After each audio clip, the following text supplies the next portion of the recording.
Brasil entra na era dos mísseis, dos supermísseis. Mansup está pronto para proteger o litoral.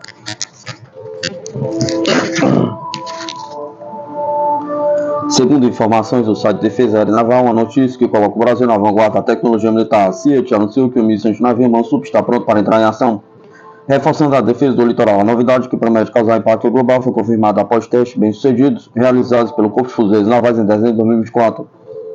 O míssil, desenvolvido em parceria com a Marinha do Brasil, foi lançado pela primeira vez a partir de uma plataforma terrestre, culminando em um marco histórico para a indústria de defesa brasileira. O Mansup, um projétil de alta precisão, é capaz de neutralizar ameaças marítimas com rapidez e eficiência. A novidade é que ele pode ser integrado a diversos sistemas, como os lançadores do Astros, ampliando o alcance e a versatilidade das Forças Armadas. Essa capacidade coloca o Brasil em posição estratégica na proteção de suas águas territoriais, especialmente em regiões de grande relevância econômica, como a Amazônia Azul. Segundo Paulo Salvador, diretor da CIAT, o míssil pode ser integrado a sistemas de saturação de área, oferecendo uma solução robusta e adaptável. Com potencial de exportação, Robson Duarte, sócio-diretor da empresa, reforça que o sistema já está apto para receber dados do CISGAS, maximizando sua eficiência ao integrar informações estratégicas de monitoramento costeiro. Com o Mansup, o Brasil fortalece sua capacidade de dissuasão e proteção, ampliando a segurança marítima em um momento crucial para a defesa nacional. A expectativa agora é a rápida integração do sistema às Forças Armadas, consolidando o país como um dos protagonistas na defesa de seu território marítimo. Serviço de inteligência da União Europeia revela que Rússia pretende atacar a Europa até 2028. O diplomata pede ação urgente. A Europa está em alerta máximo, relata o portal de notícias da DW.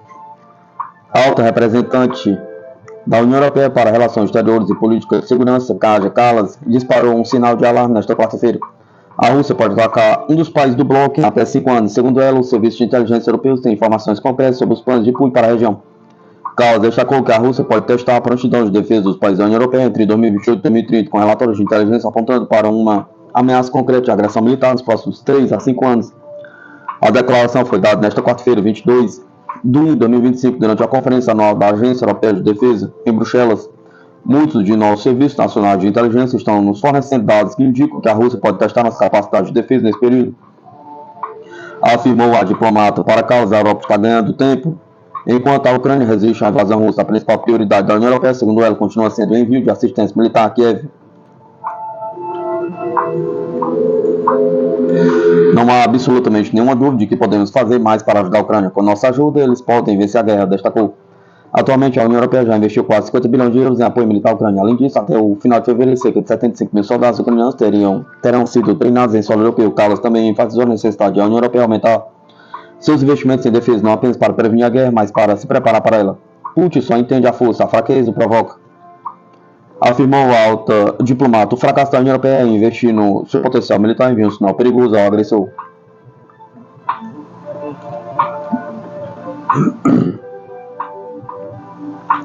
Segundo Kallas, os países da União Europeia gastaram em média 1,9% do PIB em defesa de 2024, enquanto a Rússia direcionou 9% do seu orçamento para fins militares.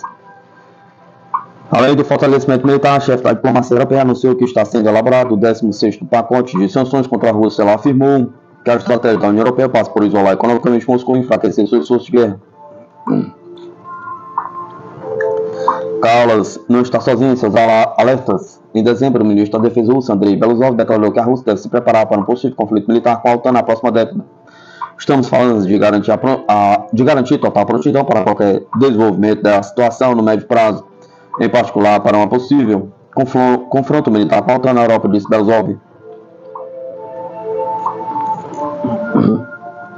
O recado de Kallas é claro: a Europa precisa agir agora com força e unidade para enfrentar o desafio de um possível ataque russo. Dizem que sou um falcão da Rússia, eu diria que sou apenas realista, concluiu.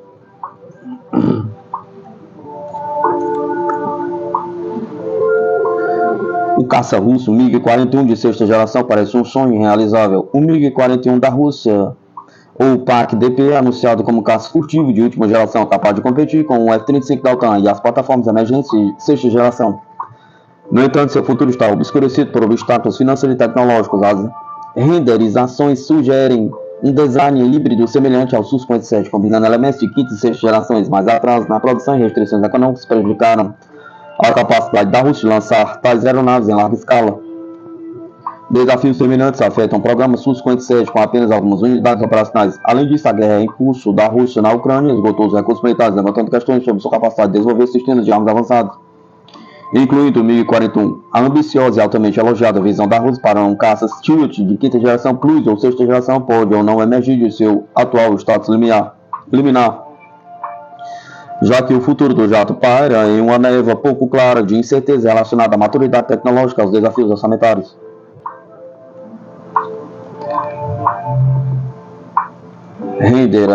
Renderizações aparecem em alguns lugares nos últimos anos, no entanto, muito pouco se sabe sobre o MiG-41.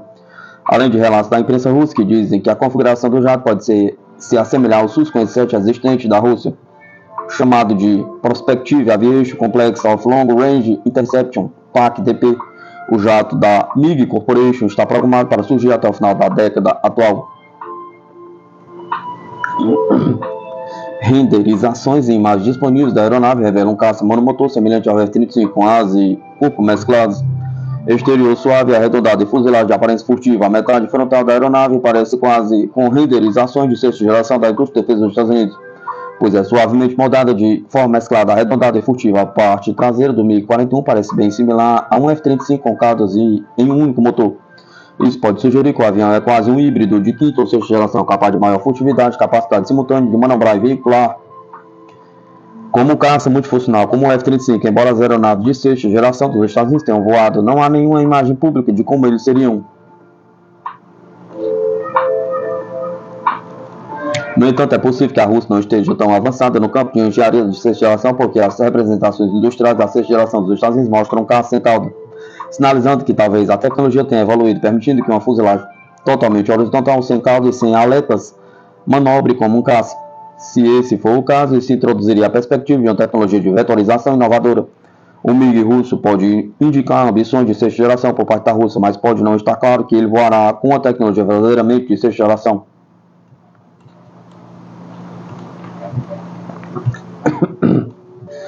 Ainda há um problema com o MiG-41 da Rússia em termos de orçamento. Pode não haver financiamento disponível, capacidade industrial para fabricar essas aeronaves de forma impactante ou valiosa. Há muitos anos há um problema semelhante com o jato Stealth russo Su-57 de quinta geração, pois poucos conseguiram ser produzidos devido a complicações de orçamento e fabricação.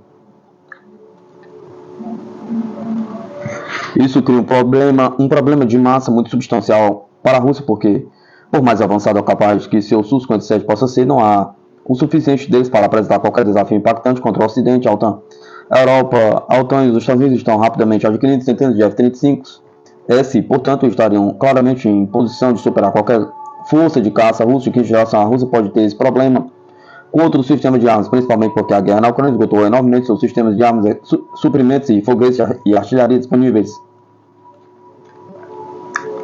Os russos também podem sofrer um problema de números relacionado às suas outras tecnologias inovadoras, como o seu novo míssil Oreshnik ou armas hipersônicas como o Zircon, a Vanguard, o KH-47M2 Kinzhal. A Rússia disparou algumas dessas armas da Ucrânia. No entanto, há pouca indicação de que haja um suprimento suficiente dessas armas para gerar um impacto sério em uma guerra entre grandes potências. Esse cenário pode ser semelhante ao da aeronave MiG-41, que já o caça furtivo ainda não existe, A capacidade de produção da Rússia provavelmente está ocupada ou simplesmente sobrecarregada, de modo que ela não pode produzir novos sistemas de armas de forma suficiente.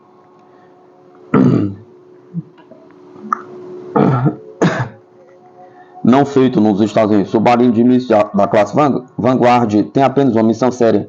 Os submarinos SSBN da classe Vanguard da Marinha Real têm apenas uma missão: impedir a Rússia ou qualquer outro país de usar armas nucleares. Os submarinos com armas nucleares dos Estados Unidos e da Inglaterra são um elemento crucial da dissuasão nuclear global, projetado para evitar uma guerra nuclear por meio de ameaça ou retaliação maciça. A classe Vanguard da Inglaterra, semelhante à classe Ohio dos Estados Unidos, patrulha áreas estratégicas pronta para lançar mísseis Trident de 2D5. Ambos os países estão desenvolvendo novos submarinos da classe Columbia e Dreadnought, respectivamente, que compartilharão um compartimento de mísseis comum. Essa colaboração ressalta a importância de uma força de dissuasão nuclear submarina unificada e potente. A modernização contínua do míssil Trident 2D5 garante a eficácia contínua dessa capacidade crítica, dissuadindo potenciais adversários e mantendo a frágil paz global. A ameaça de destruição massiva e catastrófica e a potencial aniquilação de cidades inteiras é a principal intenção de qualquer postura de dissuasão nuclear que, visa garantir a paz. Este cenário é o paradoxo fundamental das armas nucleares, pois elas são construídas com a esperança de que nunca sejam usadas. Essa equação de situação estratégica considerada fundamental para a atual ordem global, o status quo tem sido cada vez mais ameaçado devido à guerra na Ucrânia.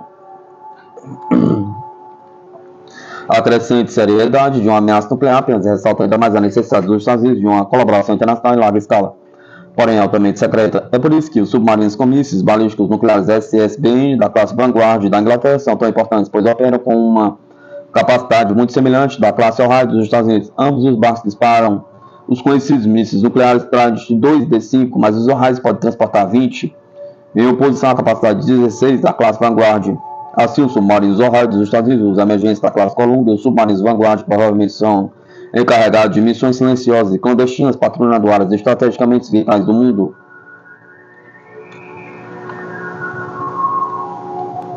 A intenção, é claro, é garantir que os submarinos com armas nucleares e difíceis de detectar estejam em posição de lançar uma retaliação massiva e devastadora contra qualquer nação que ataque com uma arma nuclear. A realidade de uma resposta de segundo ataque em larga escala visa dissuadir, impedir qualquer nação ou ator de considerar o uso de armas nucleares. Os ingleses agora operam 4 submarinos Vanguard, o HMS Vanguard, o HMS Victorious, o HMS Vigilante e o HMS Vengeance. Os barcos têm 150 metros de comprimento, deslocam 15.900 toneladas com um conjunto de sonar rebocado e um reator de água pressurizado. Eles também submergem com sonar de busca ativo e passivo, montado no casco, capaz de detectar essencialmente tudo a uma distância de 50 milhas. Os submarinos também operam com 2 periscópios combinados com um mastro optrônico.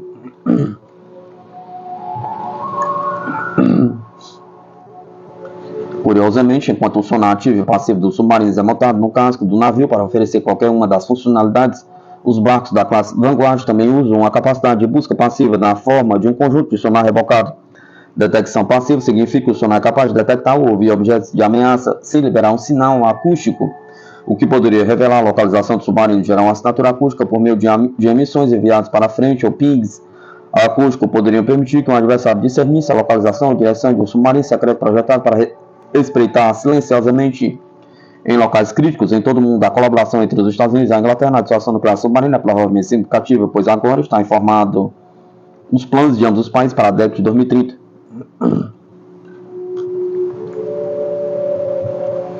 Os Estados Unidos estão construindo seus novos submarinos da classe Columbia, que se alinham com a classe Dreadnought, que está em desenvolvimento na Inglaterra. Os submarinos da classe Dreadnought e Vanguard integrarão um compartimento de mísseis comum em conjunto projetado para abrigar mísseis Trident 2D5. Os barcos da classe Ohio dos Estados Unidos agora estão armados com o míssil nuclear Trident 2D5 atualizado, que também armará os barcos da classe Dreadnought da Inglaterra.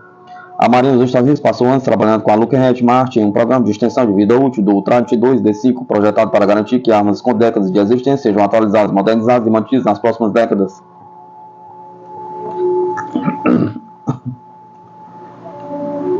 Os Trident 2D5, como são chamados, estão sendo projetados para substituir o Trident 2D5 padrão com eletrônica aprimorada, circuitos de disparo e tecnologia destinados a armar os barcos da classe Columbia.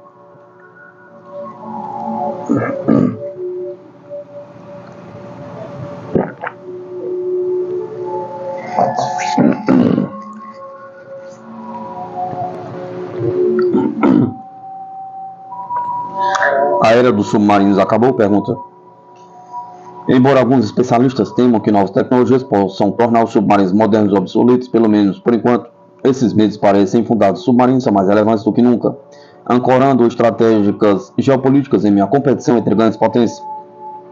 O Acordo AUKUS destaca sua importância concedendo à Austrália submarinos movidos à energia nuclear para reforçar sua presença regional.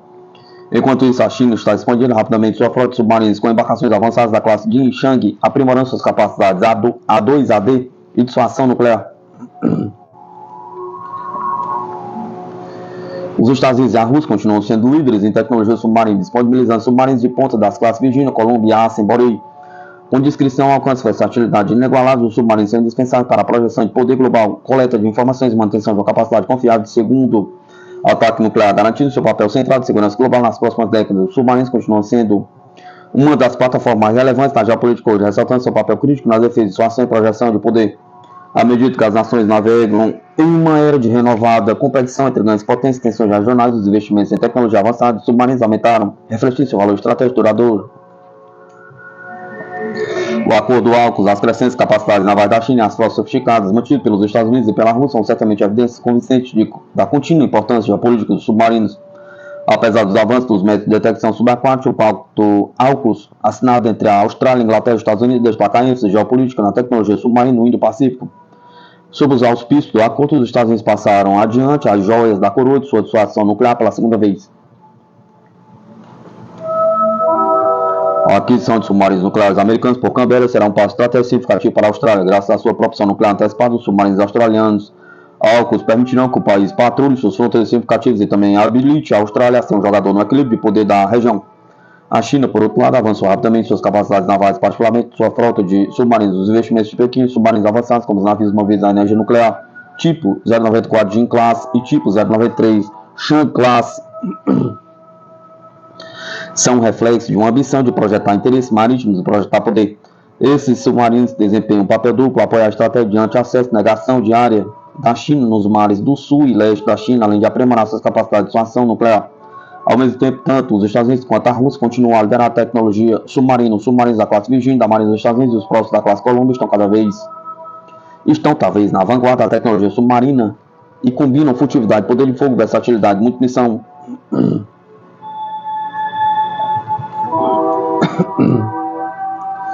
Da mesma forma, os submarinos russos da classe A, sem Borema, têm capacidades formidáveis, particularmente em dissuasão nuclear estratégica. Essas frotas ressaltam o papel central que os submarinos desempenham na garantia da segurança nacional, na projeção de poder global e na manutenção da credibilidade da capacidade de segundo ataque. Os submarinos oferecem vantagens únicas que os tornam indispensáveis para a estratégia geopolítica. Os submarinos movidos a energia nuclear têm alcance virtualmente ilimitado devido aos seus sistemas de propulsão nuclear, permitindo que operem longe dos postos de origem por longos períodos. Essa capacidade os torna essenciais para os países que buscam manter uma presença global e deter adversários. Ao contrário de navios de superfície ou aeronaves, submarinos são quase impossíveis de detectar via satélite, fornecendo furtividade inigualável. Submarinos modernos equipados com tecnologia avançada de amortecimento de som e operando virtualmente silenciosamente são extraordinariamente difíceis de rastrear, mesmo com sistemas de sonar mais sofisticados. Essa invisibilidade permite que eles realizem uma ampla gama de missões, desde coleta de informações até o envio de forças e operações especiais, lançamento de mísseis sem serem detectados.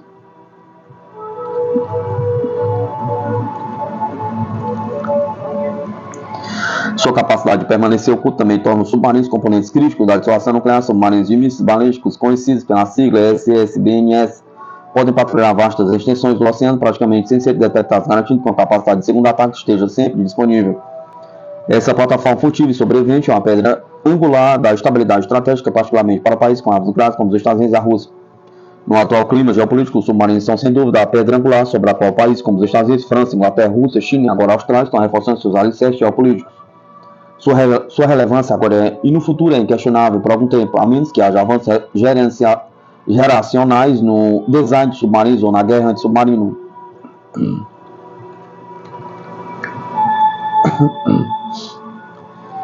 Militares da China estão obcecados em afundar um porta-aviões da Marinha dos Estados Unidos. A China vê os porta-aviões dos Estados Unidos como símbolos do poder militar americano e alvos críticos em um potencial conflito com Taiwan. Ao afundar um porta-aviões, Pequim espera chocar o público americano, paralisar a tomada de decisões americanas e forçar negociações. No entanto, tal ataque poderia provocar uma escalada catastrófica, incluindo ameaças nucleares. O crescente arsenal naval da China, mísseis antinavio, caças furtivos e submarinos lhe dá confiança, apesar de sua falta de experiência em combate. Enquanto isso, a Marinha dos Estados Unidos, reforçada por operações modernas, está se preparando para tais contingências.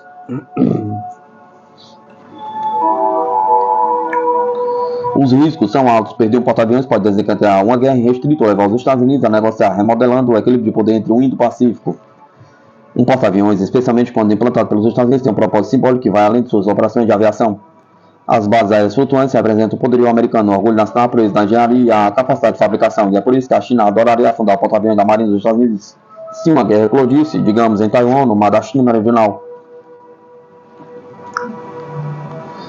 Isso congelaria as operações militares enquanto o presidente do Conselho de Segurança Nacional e o Estado-Maior Conjunto tentam descobrir uma maneira de seguir em frente. Os Estados Unidos conseguiam suportar o choque? Pergunta. Com o naufrágio de um porta-aviões, os chineses poderiam chocar o público americano e convencer os civis de que uma luta contra a China não era mais necessária. Perder de 4 a 5 mil marinheiros seria impensável, provavelmente levaria os americanos a meio de negociações. A marinha chinesa poderia começar com um bloqueio a Taiwan para deixar a ilha faminta e conter o fluxo de combustível importado. Há uma dúvida se o presidente Donald Trump faria algo para impedir um bloqueio ou um embarque comercial. Depois de encurralar os taiwaneses, a China poderia ordenar um ataque anfíbio para sobrepujar os defensores. Enquanto isso, provavelmente haveria dois grupos de ataque de porta-aviões americanos na área de operações. Eles se aventurariam no estreito de Taiwan para deter o ataque chinês? Pergunta. A China teria seus próprios 3 porta-aviões realizando ataques de aviação. Este pode se tornar a primeira batalha porta-aviões contra porta-aviões desde a Segunda Guerra Mundial. Os chineses também poderiam enviar caças submarinos e mísseis antinavio para grupos de ataque americanos. É aqui que os Estados Unidos teriam que tomar uma decisão militar e política complexa. Eles arriscariam porta-aviões para defender Taiwan? Pergunta.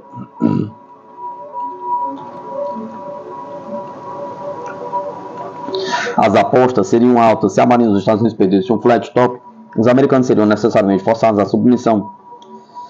Eles poderiam ordenar um alerta nuclear e uma contagem regressiva para o Armagedon. A China tem mais de 600 ogivas nucleares e prometeu uma postura atômica de não primeiro ataque. Mas Trump poderia agravar a situação se um porta-aviões fosse perdido. Não está claro se a China está pronta para criar uma crise nuclear destruindo porta-aviões. Xi Jinping está apostando que os Estados Unidos primeiro recuariam e impediriam negociações de paz.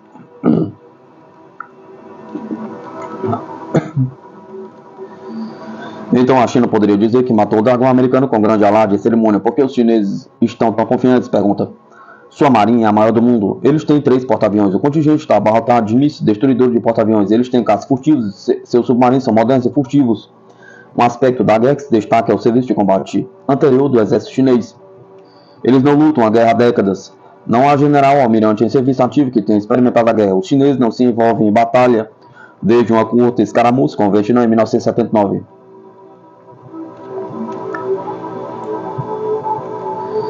Enquanto isso, os americanos têm conduzido operações navais durante os tempos de conflito desde 11 de setembro. A Marinha dos Estados Unidos espera que, embora não tenha lutado em um combate naval navio a navio, recentemente eles possam aparecer e destruir vários navios chineses. No entanto, não está claro como a Marinha reagiria se perdesse um porta-aviões. Uma guerra ilimitada poderia acontecer e isso pode significar que os americanos atacariam as cidades da China com mísseis de cruzeiro ou eles poderiam destruir a infraestrutura nuclear inimiga. Instalações de defesa de radar e mísseis também seriam alvos. Os Estados Unidos tentariam cegar os chineses e então enviariam seus bombardeiros furtivos para punir o continente. Assim, duas coisas poderiam acontecer com o porta-aviões americano perdido. O presidente Trump poderia renunciar ou poderia ordenar a guerra irrestrita.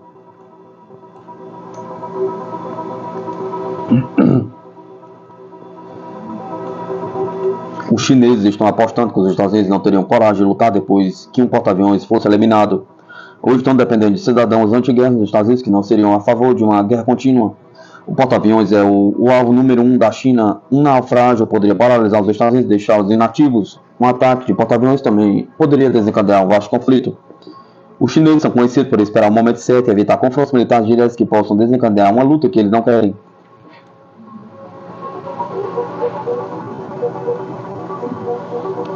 No entanto, se a situação ficasse crítica, sua doutrina provavelmente exigiria que os porta-aviões fossem alvejados primeiro com caças, bombardeiros, submarinos e mísseis antinavio.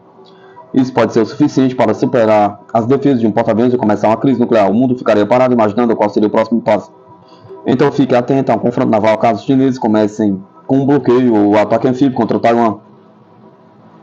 O que alguns analistas militares acham que pode acontecer em 2027. Os Estados Unidos devem encarar os fatos de que a marinha pode perder um porta-aviões. E eles devem planejar essa contingência. Então Trump teria que tomar uma decisão que poderia arriscar a sua presidência. Ele é um político que prometeu nunca começar uma guerra. Vamos ver se ele consegue terminar uma. China, superpotência em porta-aviões? Pergunta. A Marinha do Exército de Libertação Popular da China está avançando. Sua força de aviação de porta-aviões é um ritmo sem precedentes. Com um Fujian com capacidade para Katobar, definido para atingir status operacional total em agosto de 2025. O exército da China está se preparando para lançar seu 4º e 5º porta-aviões, visando 3 porta-aviões Katobar até 2030. Esses porta-aviões contarão com maior poder de combate, maior alcance, sofisticados sistemas de alerta aéreo antecipado. Apesar do atraso em aeronaves furtivas, a China está modernizando agressivamente sua frota de unidades aéreas de porta-aviões.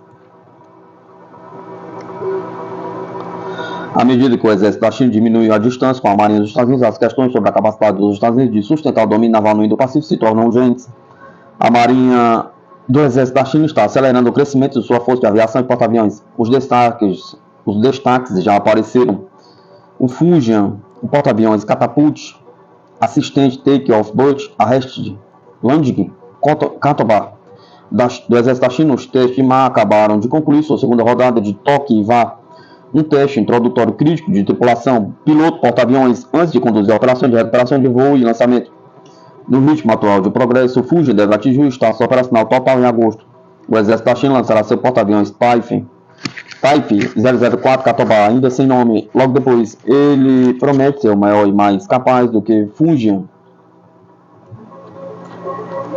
E dentro de 90 dias de seu lançamento, a China iniciará a construção de seu quinto porta-aviões, provavelmente um Type 005, protótipo de reator nuclear marítimo, recentemente concluído pela China, sugere que o tipo 006 será movido a energia nuclear. Mas seu sistema de propulsão não será aparente até o final de 2026 e início de 2027. Se o exército da China mantiver seu ritmo atual de construção para o comissionamento, o tipo 004 deve estar operacionalmente pronto até 2027. E os testes marítimos do tipo 005 começarão no mesmo ano ou no início de 2028. Este último pode estar operacional até 2030, seja qual for o sistema de propulsão do tipo 005. Sua entrada em serviço dará ao exército da China 3 porta-aviões Katobar no Pacífico Ocidental antes do final desta década. Os porta-aviões Katobar oferecem vantagens significativas sobre os porta-aviões que não têm um sistema de lançamento de aeronaves. Eles podem lançar aeronaves mais pesadas, incluindo aviões tanques, sistemas de controle de alerta antecipado aéreo e aeronaves de combate totalmente carregadas. Isso permite que eles entreguem mais poder de combate para o mesmo número de aviões e uma distância maior. Além disso, as aeronaves AEW/CS de asa fixa embarcadas estendem a área de vigilância de baixa altitude de porta-aviões em mais de 90 a 100 km e têm uma maior capacidade de gerenciamento e controle de espaço de batalha aéreo do que porta-aviões de plataformas AEW/CS baseadas em helicópteros por porta-aviões não Katobar.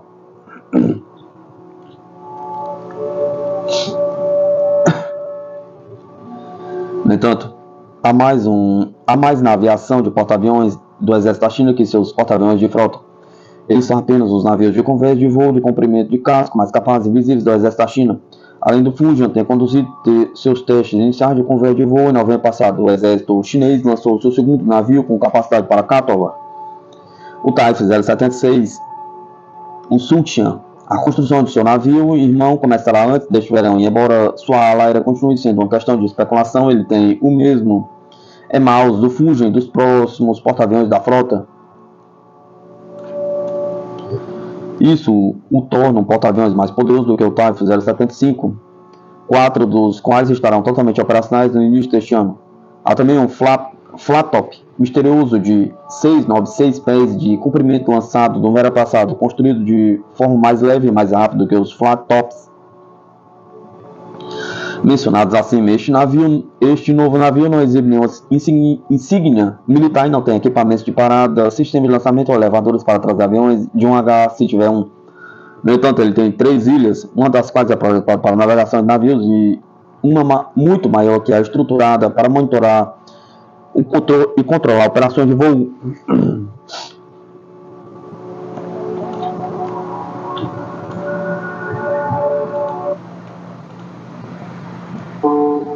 Pode ser um porta-drones ou destinado à guarda costeira de Pequim ou à administração da segurança marítima, ambos operando a distâncias maiores da China continental e podem exigir suporte de vigilância aérea embarcada nesses locais distantes. E se ele embarcar helicópteros ou veículos aéreos não tripulados, continua sendo um mistério. Mas sua construção demonstra a ênfase contínua da China na aviação marítima embarcada. Flat-tops são incompletos sem aeronaves embarcadas. O exército da China também está expandindo e avançando tecnologicamente suas alas aéreas de porta-aviões. Ela tem 2 aeronaves capazes de lançar catapultas, pousar comparada em produção. A KJ-600 AEWCS e a J-15T, 2 esquadrões da primeira já estão em serviço, enquanto o primeiro esquadrão de treinamento da última provavelmente tem menos de um ano. Isso pode impedir a formação do complemento completo de caça da Fujian antes do final deste ano, mas o exército da China terá aeronaves e pilotos suficientes para o Fujian e o próximo tipo 004 até o final de 2026. A produção do caça furtivo J-35 de quinta geração relatado determinará o ritmo e a capacidade tecnológica futura da Força de Aviação de Porta-Aviões do Exército da China. Autoridades chinesas alegam que a variante terrestre já está em produção e sugeriram que a variante de porta-aviões está quase lá. Se isso for verdade, os porta-aviões Fuji posteriores podem receber seus primeiros caças de quinta geração até 2027. Os meios de comunicação e internautas de Pequim também alegam que os protótipos de aeronaves furtivas de sexta geração entraram em teste e voo. Mesmo se for verdade, os protótipos normalmente exigem de 3 a 10 anos de desenvolvimento e testes antes de criar um modelo de produção operacional.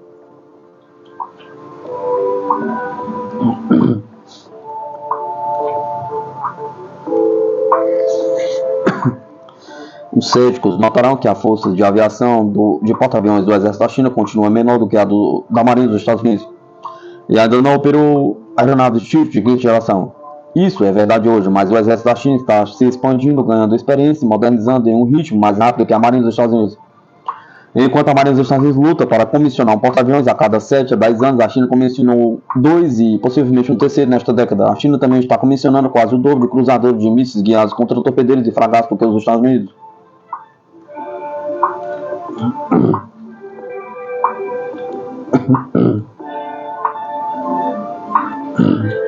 Mais importante, a força de porta-aviões do exército da China está concentrada em seus mares próximos, ou seja, nas águas dentro e ao longo da borda da primeira cadeia de ilhas, onde conta com o apoio da Força Aérea do Exército da China e da Força de Foguetes do Exército da China.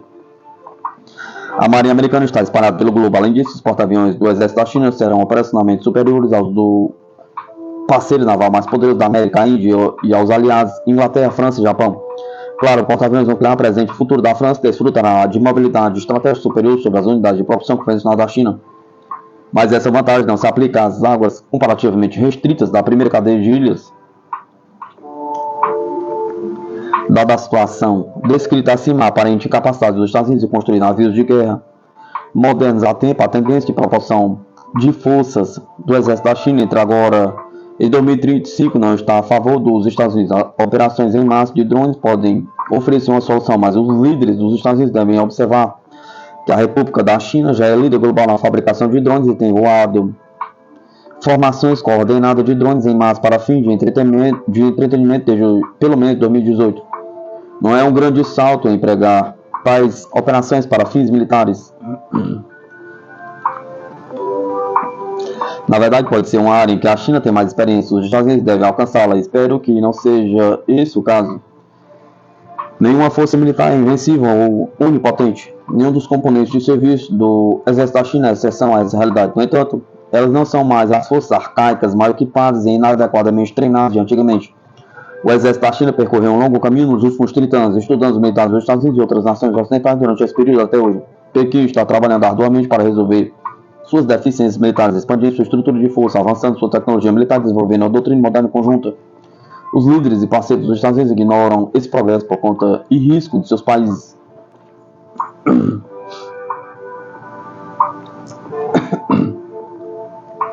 Como Taiwan pode transformar uma invasão chinesa em um pesadelo custoso? Taiwan enfrenta uma crescente ameaça de invasão da China que vem reforçando seu exército, expressando sua intenção de reunificação. Enquanto Taiwan fortalece suas defesas convencionais e busca apoio internacional, uma estratégia fundamental envolve a guerra assimétrica. Essa abordagem aproveita o terreno montanhoso de Taiwan para criar uma fortaleza para a insurgência em caso de sucesso inicial chinês. Ao impor custos sustentados ao exército da China por meio de táticas de guerrilha, assassinatos seletivos e interrupção de linhas de suprimento, Taiwan pretende tornar a invasão muito custosa para a China sustentar. Essa estratégia, combinada com a potencial repressão econômica das sanções internacionais, visa impedir uma invasão chinesa ou forçar uma retirada. Os medos de um ataque anfíbio chinês contra Taiwan são reais, e o Indo-PACOM, Taipei e várias instituições estão atualmente preparando contingentes para um ataque naval e um potencial bloqueio da nação insular. No entanto, permanecem questões sobre se a intervenção direta americana e de outros aliados virá e se as Forças Armadas da República da China manterão e repelirão o Exército de Libertação Popular o suficiente para forçar Pequim a interromper suas ambições.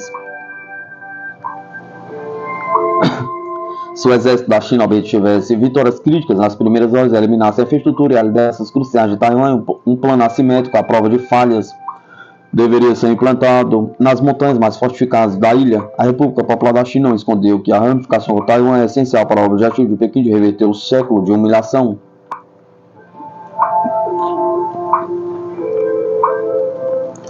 A reunificação por meio diplomático ou força militar está consagrada nas leis atuais na política externa do continente.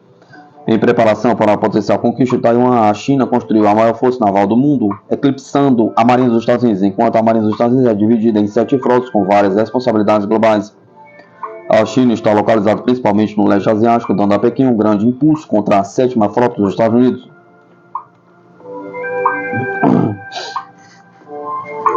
Além de um acúmulo naval, o exército da China aumentou suas capacidades aéreas e aprimorou a guerra de cerco para se preparar para um potencial bloqueio de Taiwan.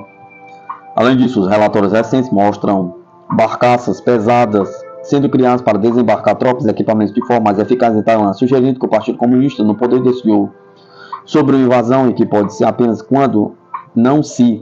Taiwan está atualmente preparando uma grande postura defensiva e reformulando as forças armadas para se preparar para a ameaça iminente da China. Taiwan passou por um período de estagnação, corrupção e falta de preparação para tais ações. Será necessária uma reconstituição de forças em equipes menores e rápidas com autoridade mais forte e oficiais de campo.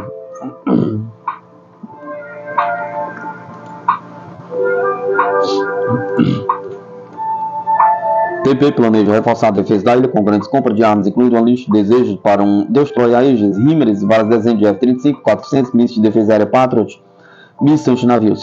Simultaneamente, depois de passar 2 décadas em conflitos terrestres perpétuos, os Estados Unidos perceberam a crescente ameaça militar chinesa no Indo-Pacífico e estão se preparando para a guerra anfíbia. Os militares dos Estados Unidos estão se afastando dos tanques e aprimorando as capacidades navais em casa e no exterior, como o Pacto Trilateral de Submarinos AUKUS.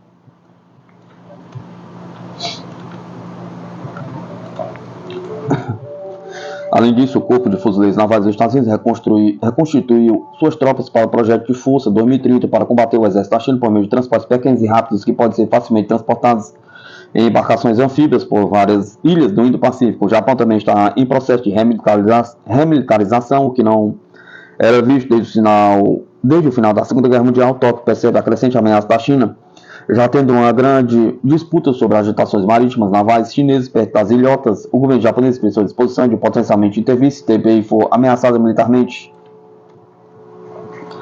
A maior ameaça a potencial conquista de Taiwan pela China será a intervenção direta dos Estados Unidos e a possível ajuda de outros aliados como o Japão. Devido ao limite de tempo para a TPI uma rápida capitulação, antes que Washington intervenha, Pequim procuraria decretar ataques de decapitação imediata na liderança política e militar de Taiwan.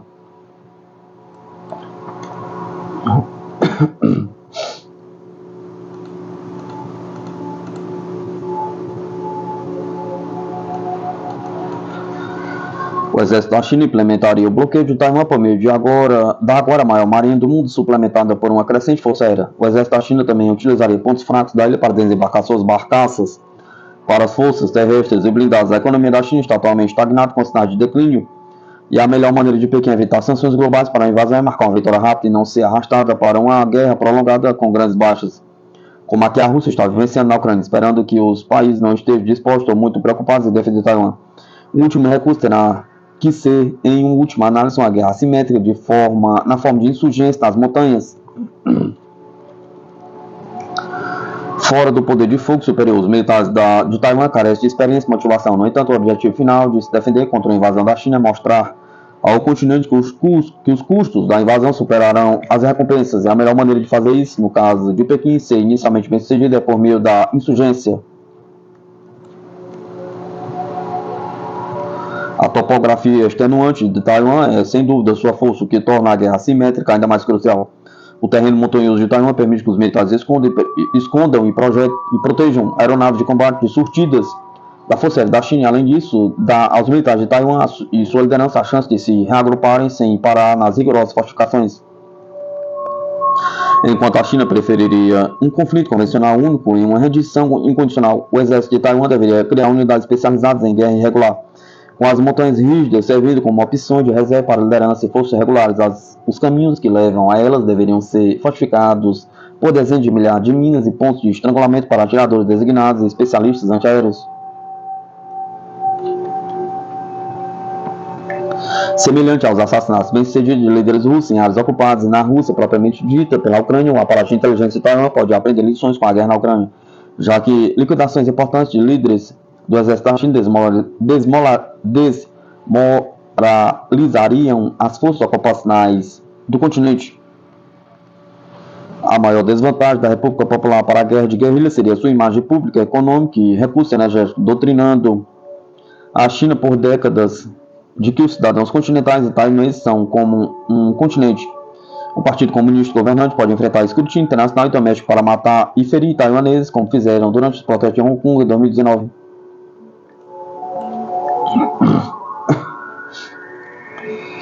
Uma ocupação prolongada para tentar reprimir a insurgência guerrilheira de Taiwan também poderia degradar ainda mais a economia chinesa, já que já está cada vez mais estagnada, enquanto guerras convencionais como preparar uma grande operação FIP não vista desde o dia D seriam muito caras. Uma insurgência taiwanesa apenas sobrecarregaria ainda mais a economia da China.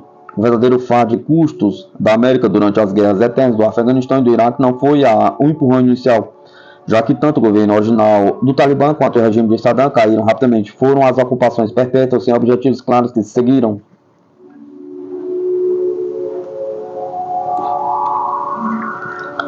O exército da China teria que se mover não apenas para reprimir imediatamente a insurgência, mas também para pacificar dezenas de milhões de civis taiwaneses em seus notórios campos de reeducação, o que seria um grande pesadelo econômico de relações públicas para o continente. Além disso, se a China assumisse Taiwan, não haveria garantia de que os aliados de TP, como os Estados Unidos, ficariam ociosos. Se quisessem, os militares dos Estados Unidos poderiam bloquear o Estreito de Malaca, a linha de vida econômica e energética da China. O Estreito é responsável por grande parte dos recursos energéticos da China, e um bloqueio poderia rapidamente transformar a economia do continente em desordem e forçar Pequim a negociações, onde o exército da China poderia ser forçado a se retirar de Taiwan.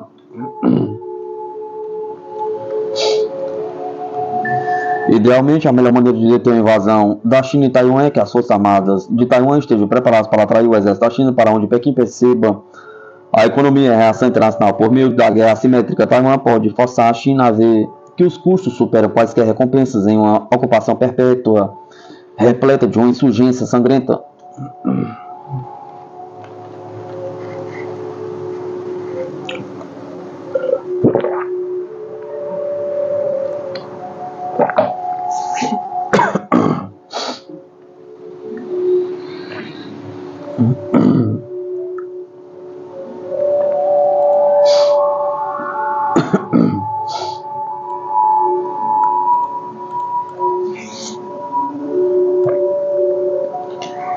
O Brasil vai lançar em fevereiro um novo plano de alavancar desenvolvimento ferroviário, diz ministro, com mais de 30 mil quilômetros de trilhos, conforme a Associação Nacional dos Transportadores Ferroviários.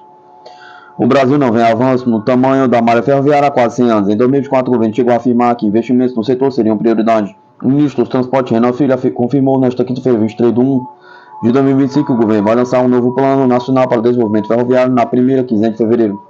Tive uma primeira conversa com o presidente Luiz Inácio da Silva, apresentando a ele a carteira de projetos. O presidente aprovou e nós estamos organizando para fazer o lançamento dos primeiros dias de fevereiro, afirmou em entrevista ao programa Bom Dia, ministro. Conforme Renan Filho, entre os principais objetivos está a retirada das ferrovias que passam dentro das cidades do Brasil. Vamos divulgar os projetos, discutir com o mercado e com os investidores. Vai ser super relevante porque é muito necessário que a gente retire carga e coloque nas ferrovias para evitar os conflitos rodoviários que o Brasil ainda vive, acreditou. Entre os exemplos, o ministro citou o caso de São Paulo, cujos trens de uma das principais empresas de logística ferroviária do país passam na região central da capital. Aquilo é incongruente com uma cidade da dimensão de São Paulo. A gente precisa cada vez mais revisar isso, pontua.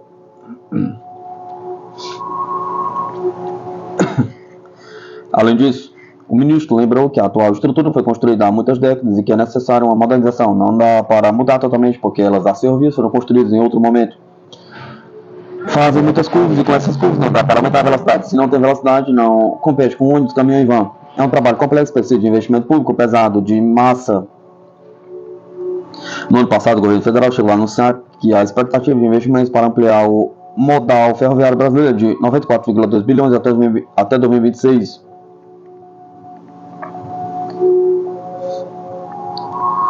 R$ 6 bilhões em recursos públicos e 88,2 bilhões em investimento privado, através do novo programa de aceleração do crescimento. A densidade da malha ferroviária do Brasil é de 30.081 mil quilômetros, segundo a Associação Nacional dos Transportadores Ferroviários. Se comparada à dos Estados Unidos, país de extensão territorial similar, a densidade ferroviária brasileira chega a ser quase 10 vezes menor. Uma vez que os norte-americanos contam com 293.056 quilômetros de linhas férreas.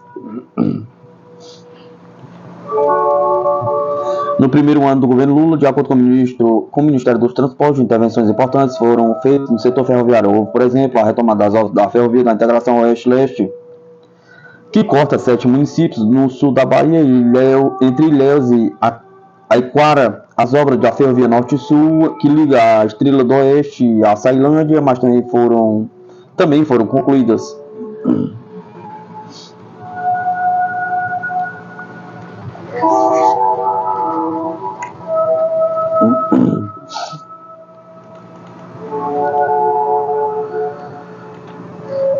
Militares dos Estados Unidos reimplantam um sistema de mísseis que ameaçam a China nas Filipinas, diz mídia.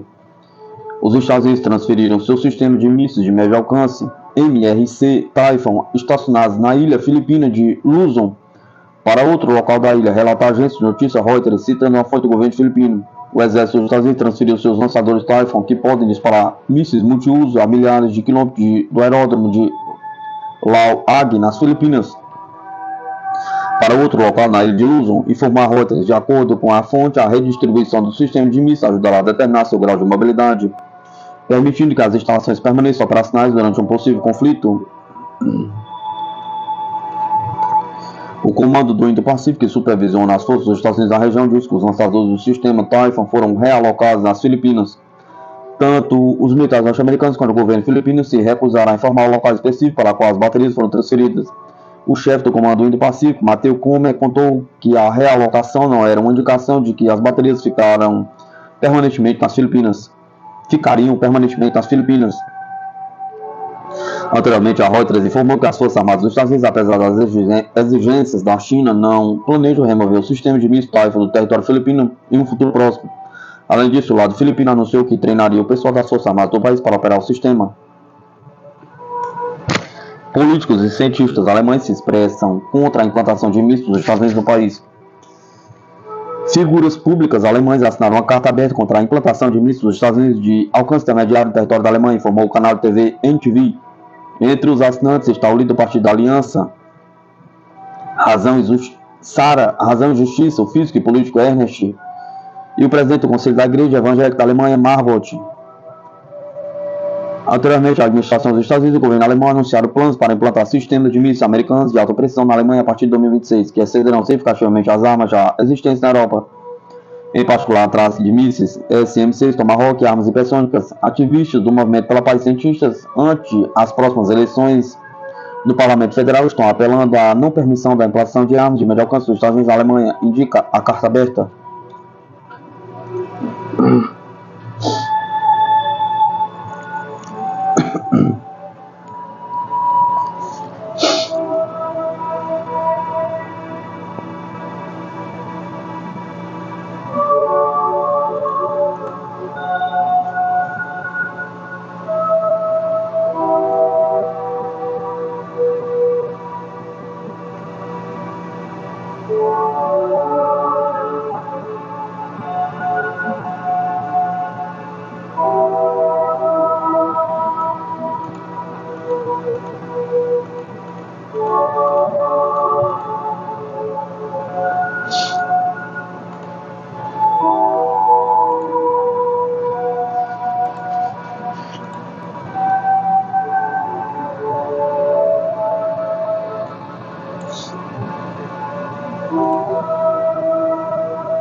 Conheça tudo sobre a base militar do Exército Brasileiro na Amazônia. Os veículos 4x4, Guaicuros e 6x6 Cascavel Guarani, equipados com metralhadoras e canhões de alta tecnologia, reforçam a defesa da fronteira com a Venezuela.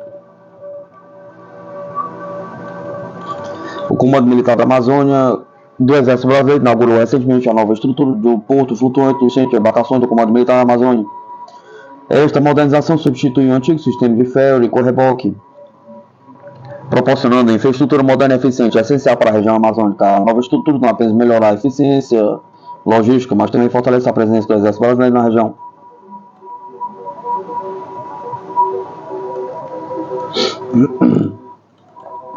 A nova instalação do Exército Brasileiro permite uma maior agilidade na carga dos módulos logísticos fluviais, facilitando a mobilidade de veículos civis e militares. Essa modernização garante um aumento significativo na segurança, tanto pessoal quanto material, permitindo que as operações sejam conduzidas com maior eficácia e menos riscos. O porto flutuante agora pode acomodar um volume maior de tráfego e veículos, garantindo uma logística mais robusta e preparada para enfrentar os desafios da região. Além do porto flutuante, 2 novos transbordadores foram incorporados ao centro, chamados Matapi e Meri. Esses navios são fundamentais para o apoio logístico do centro, ampliando a capacidade operativa e preparação logística do Comando Militar da Amazônia. A instalação recebeu o nome em homenagem ao general Mioto, que teve um papel destacado na Amazônia Ocidental entre 2016 e 2018. Essa homenagem ressalta a importância histórica e estratégica da nova base fluvial para o Exército Brasileiro. A base fluvial do Exército Brasileiro conta com uma variedade de veículos blindados que aumenta a capacidade defensiva e ofensiva da força militar na região. Entre eles, destacam os veículos 4x4 Guaicuros, fabricados pela Agri, que pode ser equipados com metralhador de 7,62 mm ou 12,7 mm e transportar até 8 soldados. Os veículos 6x6 Cascavel, produzidos pela Ingesa, estão armados com um canhão de 90 mm e metralhadora de 7,62 mm, possuindo a proteção balística robusta. Além disso, os veículos 6x6 Iveco Guarani, desenvolvidos pela Iveco Defense Vehicles, são equipados com uma torreta que pode montar um metralhador de 7,62 mm ou lança-granadas de 40 mm, com capacidade para transportar até 11 soldados. Esse esforço logístico do Exército Brasileiro visa fortalecer a presença militar na fronteira norte, especialmente nas áreas de tensão com Venezuela e Guiana. A região amazônica é de grande importância geopolítica. O transporte fluvial terrestre, os veículos blindados demonstram compromisso do Exército Brasileiro com a defesa e segurança da área. A capacidade de mobilizar rapidamente tropas e equipamentos é crucial para responder a quaisquer ameaças ou crises que possam surgir.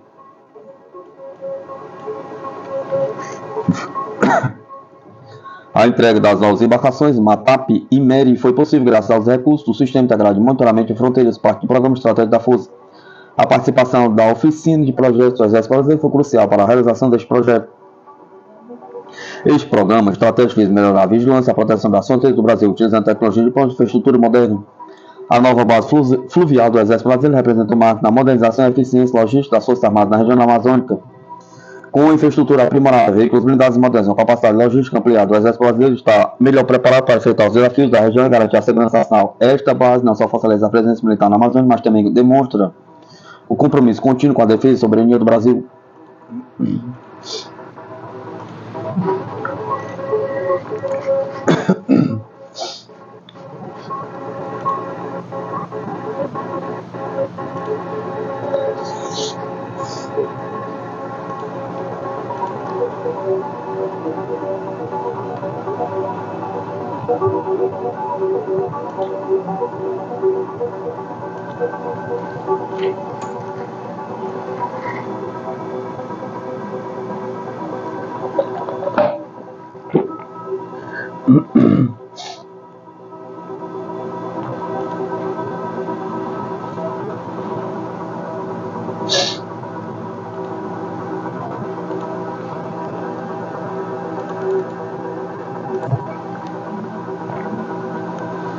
Caças venezuelanos invadiram a Colômbia, pergunta. Manobras militares na fronteira assustam moradores e geram tensão regional.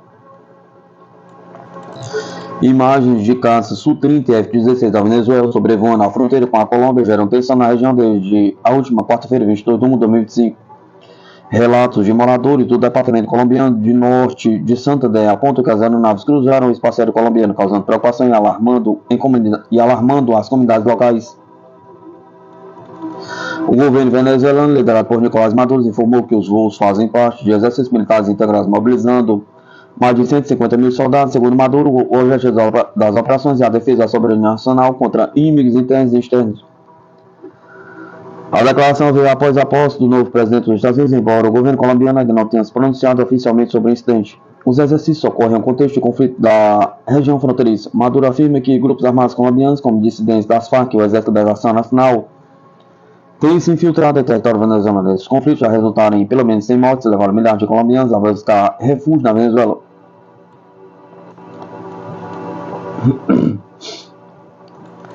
Para reforçar a segurança da fronteira, o governo venezuelano mobilizou 2 mil soldados adicionais e defende a criação de uma zona de segurança para impedir a entrada de grupos armados. A exibição de caças é vista como sinal de força militar, apesar das limitações operacionais das aeronaves devido às sanções impostas pelos Estados Unidos. A Venezuela opera caças Su-30 e F-16 adquiridos há mais de 40 anos. Especialistas questionam a disponibilidade operacional dessas aeronaves. Mas apesar das dificuldades, elas seguem ativas em missões estratégicas. O uso desses aeronaves é visto como uma demonstração de poder por parte do governo de Maduro. A situação permanece tensa, as comunidades locais aguardam esclarecimentos sobre os voos na fronteira. Seguiremos acompanhando, trazendo atualizações sobre o caso.